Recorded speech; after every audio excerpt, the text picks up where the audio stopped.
নমস্কাৰ মই ৰিমঝিমে আপোনালোক সকলোকে পুনৰবাৰ স্বাগতম জনাইছোঁ মিছ ৰিমঝিমলৈ আৰু মই আজি আহিছোঁ আকৌ এটা নতুন ভিডিঅ' লৈ আৰু আজিৰ ভিডিঅ'টো অকণমান স্পেচিয়েল এইকাৰণে আজি মই আহিছোঁ এটা ৰেডিঅ'ৰ কাহিনী লৈ সদায়তো আপোনালোকে ৰেডিঅ'ত কাহিনী শুনে ন তো আজি এটা ৰেডিঅ'ৰ কাহিনী ক'বলৈ আহি আছোঁ কাষতে আমাৰ এই টিকলি শুই আছে মোবাইল চাই আছে দেই ফটো মাৰি চেলফি মাৰিছে আপোনালোকে সো ৰেডিঅ'ৰ কাহিনীটো শুনিবলৈ আপোনালোকে এক্সাইটেড নে মই কিন্তু আপোনালোকক ক'বলৈ বহুত বেছি এক্সাইটেড ক'বলৈ মানে কি আৰু মই ৰেডিঅ'টো কাৰ হয় বা ৰেডিঅ'টোৰ লগত স্পীড কি গোটেই কথাখিনি ক'বলৈ গৈ আছোঁ তো আপোনালোকে অকণমান অপেক্ষা কৰক আৰু স্কিপ নকৰাকৈ ভিডিঅ'টো শেষলৈকে চাই থাকক তো ঠিক আছে তো তেতিয়াহ'লে ব'লক আমি আজি আমাৰ ভিডিঅ'টো আৰম্ভ কৰোঁ আৰু আপোনালোকক কোনে কোনে লৈ যাওঁ মই ৰেডিঅ'টোৰ ওচৰলৈ নে কি কয় সেই কাহিনীটোৰ ওচৰলৈ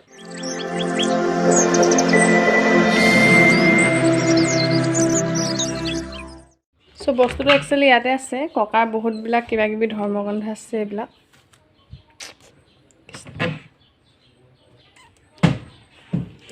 তাৰপিছত এই বস্তুটো একচুৱেলি মোৰ বহুত বেছি ভাল লাগে ককাৰ এইটো বেগ আগতে ককাই এইটো ক'ৰবালৈ গ'লে এই বস্তুটো লৈ যায় আৰু এই বেগটো কান্ধতে লৈ আগৰ দিনৰ মানুহবিলাকে এনেকুৱা বস্তুবিলাক নিয়ে নহয় তো তেওঁৰ খুব ফেভৰেট আছিলে বস্তুটো জাপি থ'ম পিছত আৰু মেইন ৰেডিঅ'টো বস্তুটো যিটো কাহিনী আজি আপোনালোকক ক'বলৈ গৈ আছোঁ এইটো হৈছে এইটো তো চাই থাকক বাজিব নাবাজিব এবাৰ চেক কৰি চাওঁ দেই বাজিব নিচিনা লগা নাই নাই নেবাজিব চাগে তো নেবাজে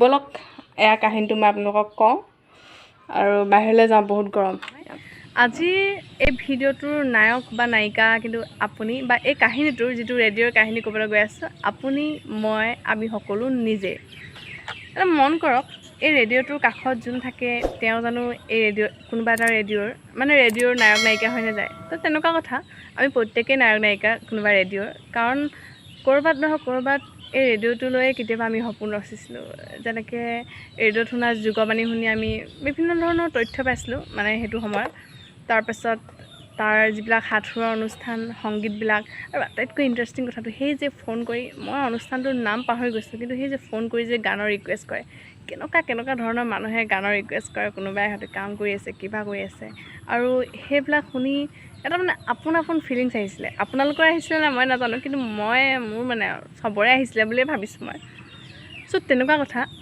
বহুত বেছি শিকিব পাৰিছিলোঁ একো ছাইড ইফেক্ট নাছিলে আজিকালি এতিয়া মোবাইল ফোনটোৰ ভাল যিমান আছে বেয়া সিমান আছে কিন্তু ৰেডিঅ'টোৰ কিন্তু বেয়া ইফেক্ট আছিলে বুলি ক'ব নোৱাৰি আৰু আটাইতকৈ ইণ্টাৰেষ্টিং কথাটো কি জানে মানে ৰেডিঅ'টো আমাৰ সংস্কৃতিৰ ভিতৰত পৰে সেই যে কোনোবা এটা অনুষ্ঠান আছিলে টাইম 6:30 বজাৰ পৰা 7 বজালৈকে দিছিলে নেকি পুতাই দৈ চিঠি বুলি এটা অনুষ্ঠান আছিলে আৰু অনুষ্ঠানটোত মানে প্ৰত্যেকখন চিঠিতে কৃষি সম্বন্ধীয় কথাবিলাক বিশেষকৈ কৈছিলে আপোনালোকে নিশ্চয় শুনিছিলে মই শুনিছোঁ আৰু মানে আমি সেইটোৰ পৰা মানে কৃষি সম্পৰ্কীয় সেইটো সময়ত যিহেতু টেলিভিশ্যন নাছিলে ভালকৈ ব্লেক এণ্ড হোৱাইট আছিলে যদিও ভালকৈ চাবলৈ নাপাওঁ বেটেৰী কানেকশ্যন লগাই চাৰ্জ দি লোকৰ তাত অলপ চোৱা হয় চ' মানে সেইটো সময়ত সেই বস্তুবিলাকে আমাৰ সংস্কৃতিৰ এটা প্ৰভাৱ পেলাইছিল যেনেকৈ কোনটো সময়ত জলসিঞ্চন কিমান পানী থাকিব লাগে কোনটো দৰৱ দিব লাগে এই গোটেই কথাখিনি ইমান ধুনীয়াকৈ তাত মানে পিতাই লৈ চিঠি বুলি অনুষ্ঠানটোত বৰ্ণনা কৰিছিলে ন মানে আমাৰ সংস্কৃতিৰ ভিতৰুৱা আৰু ৰেডিঅ'টোৰ অবিহনে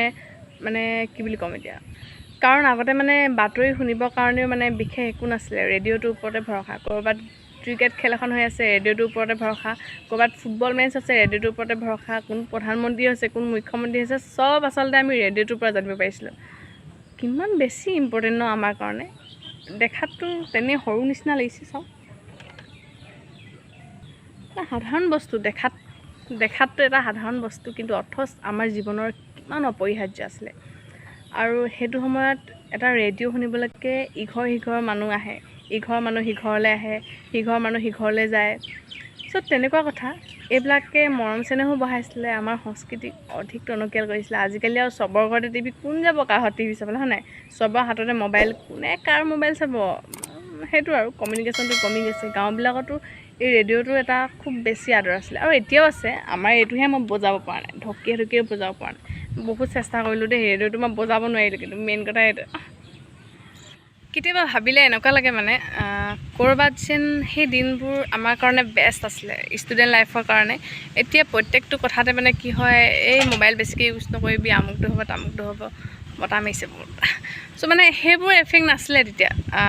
বাতৰিটো শুনিবলৈ সন্ধিয়া 7 বজাত চবৰে অপেক্ষা, আজি বাতৰিটোত বা কি হৈছে।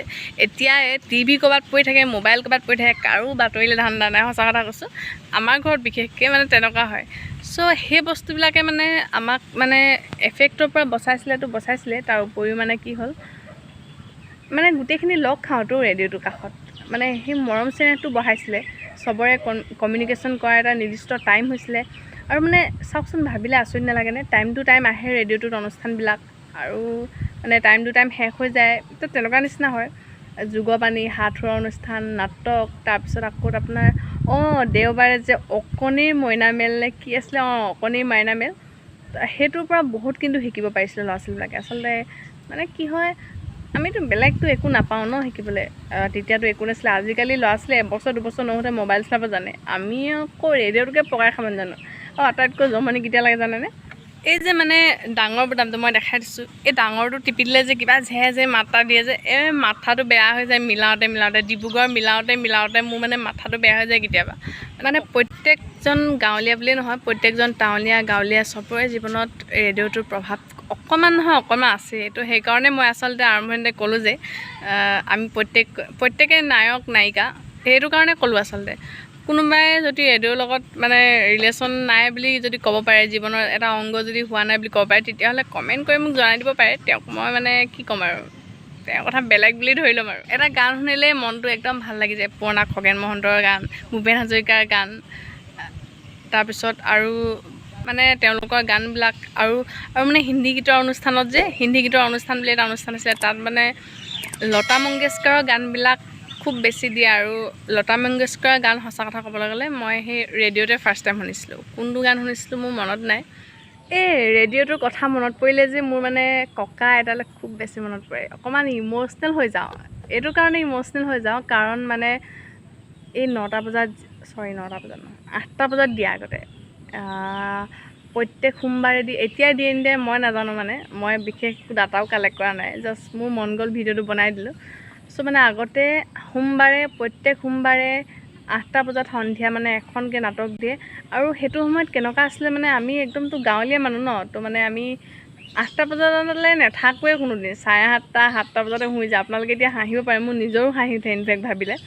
মানে শুই যাওঁ। আৰু আমাৰ ঘৰৰ মা দেউতাই ইমানকৈ বেছি এইবোৰ নুশুনে। চ' মানে ককা আৰু আইতা আমি ৰৈ থাকোঁ। ককা খুব ইণ্টাৰেষ্টেড আছিলে, এতিয়া বাৰু নাই, ককাও নাই আইতাও নাই। তো খুব ইণ্টাৰেষ্টেড আছিলে তেওঁলোকে এইবোৰ শুনাত। আৰু ককা আইতা মই ভণ্টি গোটেই 4টা মানে একদম ৱেইটিং। ইমান বেছি মানে সেইবোৰৰ লগত জড়িত, মানে ভাল পাইছিলোঁ মানে সেইবোৰ। আৰু এনেকুৱা হয় মানে কেতিয়াবা যদি সোমবাৰটোত যদি আমি মানে ক'ৰবালৈ যাওঁ, ধৰা ক'ৰবাত মানে কি হ'ল, মামা ঘৰলৈ গ'লোঁ, থাকিলোঁগৈ, তো সোমবাৰটো আমি মিছ কৰি দিলোঁ। তো মানে আহি সুধো কাহিনীটো কি হ'ল কি নহ'ল সেনেকুৱা। আৰু আটাইতকৈ বৰিং টাইম এইখিনি আছিলে ৰেডিঅ'টো শুনা মোৰ কাৰণে বিশেষকৈ। মানে এই যে সোমবাৰে নাটকখন দিয়ে, তাৰ আগত 3টা গান দিয়ে, 4 মিনিটমানকৈ দিয়ে আৰু 3টা গান দিয়ে। আৰু সেই 3টা গানতে মোৰ মাথাটো কামুৰি যায়, কৈছোঁ নহয়। মানে ইমান দেৰি ৰ'ব লাগে, ইমান দেৰি নিচিনা লাগে মানে, যেন মই 10 ঘণ্টামান ৰৈ আছোঁ সেই গানকেইটা শেষ হ'বলৈ, এনেকুৱা নিচিনা লাগে মানে। তো মানে কি বোলো, এতিয়া মনত পৰিলে কথাবোৰ বহুত বেছি এক্সাইটেড হওঁ, আৰু ককা আইতালৈ মনত পৰিলে কিন্তু বহুত বেয়া লাগে। তো তেনেকুৱা কথা। আৰু মই আজিৰ ভিডিঅ'টো ইমানতে সামৰণি মাৰিছোঁ। যিসকল নতুন হয় তেওঁলোকে মোৰ চেনেলটো ছাবস্ক্ৰাইব কৰি ল'ব এনেকুৱা ধৰণৰ ভিডিঅ' পাবলৈ। আৰু মানে যিসকল পুৰণা হয় তেওঁলোকক অবভিয়াছলি বহুত ধন্যবাদ। তেওঁলোকে মোৰ ভিডিঅ'সমূহ চাই থাকিব। গতিকে নতুনসকলক মই কওঁ, তেওঁলোকে মোৰ চেনেলটো ছাবস্ক্ৰাইব কৰি ল'ব, বেল আইকনটো টিপি দিব মোৰ ভিডিঅ'বিলাকৰ ন'টিফিকেশ্যন পাই থাকিবলৈ। আৰু আজিলৈ মই ভিডিঅ'টো ইমানতে সামৰণি মাৰিছোঁ। Bye bye.